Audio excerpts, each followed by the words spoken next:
Baha naman sa iba pang bahagi ng Bulacan at ang tanong, madagdagan kaya ang kanilang kalbaryo sa pagbubukas ng tig-isang gate ng Ipo at Bustos Dam?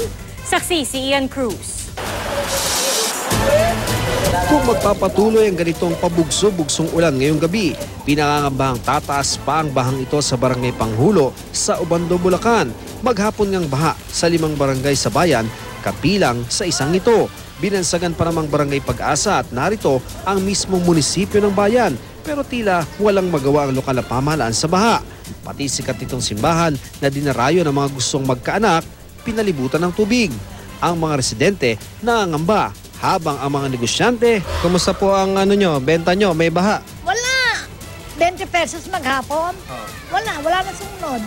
Pag-asa na sana ang dala ng 13 kilometrong Valenzuela-Obando May Kawayan Flood Control Project ng DPWH. Katunayan, mas mababa na raw ang baha ngayon kumpara sa mga nakalipas na taon.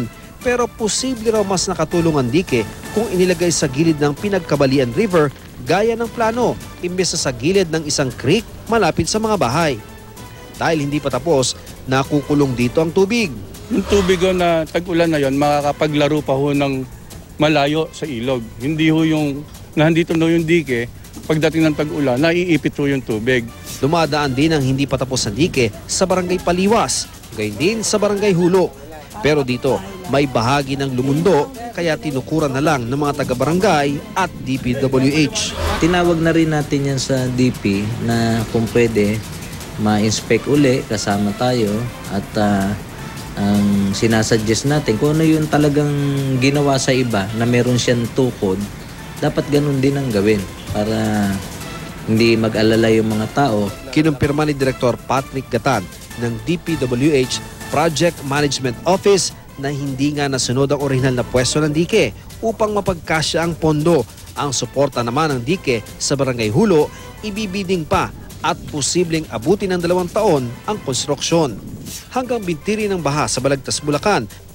Baha rin sa bayan ng Marilao hanggang tuhod ang tubig sa barangay Abangan Norte at nasa 200 bahay ang apektado.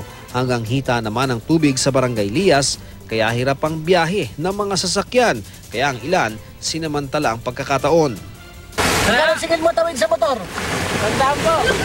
Ang mga bayan ng North Zagaray, Angat, San Rafael, Bustos, Baliwag, Pulilan, Plaridel at Hagonoy naman posibleng bahain kung umapaw ang Angat River.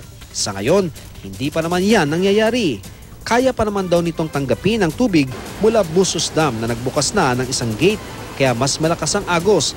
Ang tubig mula Bustos galing naman sa Ipo Dam na nagbukas na rin ng isang gate dahil sa lakas ng ulan. Mula sa Bulacan, ako si Ian Cruz, ang inyong saksi